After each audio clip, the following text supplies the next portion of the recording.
As I've learned from my experience in the journalism industry, people really don't like us.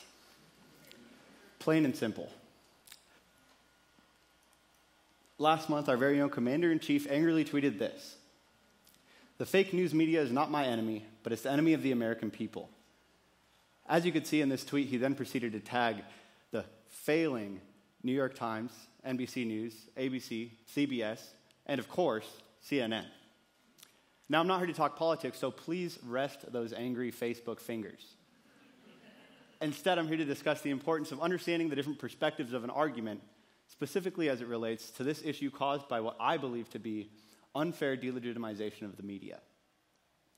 For whatever reason, people love to hate. Whether it's because they believe that the information being reported on is false, like fake news, or whether they think that the media is too one-sided, the popular opinion of the industry as a whole is usually just not a good one.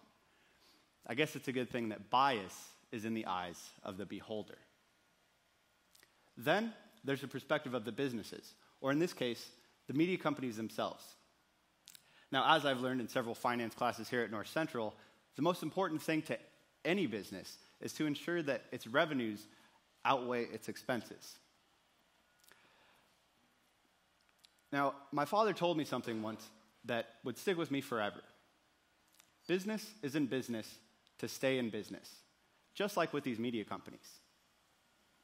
If you're unhappy with the perspective of these media companies, you don't necessarily have a problem with the media industry, but instead a problem with business. Last month, a few of our journalists on our Chronicle staff had the opportunity to hear a keynote speech by six-time Emmy Award winner Chris Berry of Al Jazeera's America Tonight.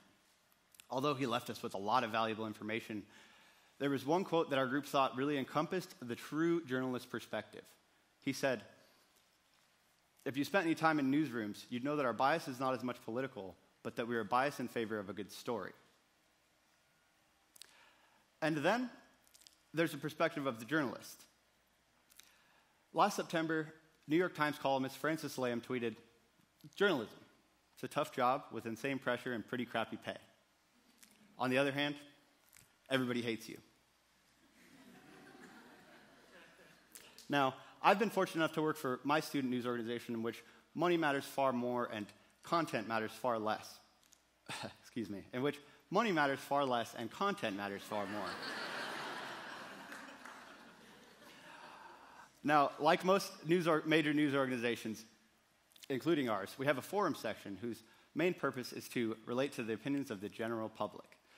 The problem with relating to that specific group in today's day and age is that there's such a division among perspectives that these media companies feel almost as if they can't win.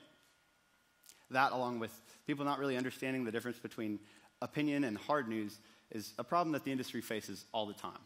So the next time you find yourself quick to label something from a major legitimate news source as fake news, ask yourself first, is this something I simply don't want to hear?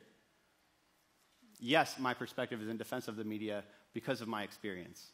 But since when is looking at an issue from all perspectives such a crazy thing to think about? Maybe if we tried a little bit more of that, we wouldn't need a war on the media.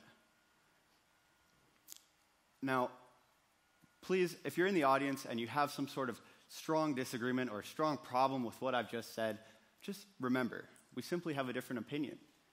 Your agreement is much less important than your understanding. Thank you. God bless.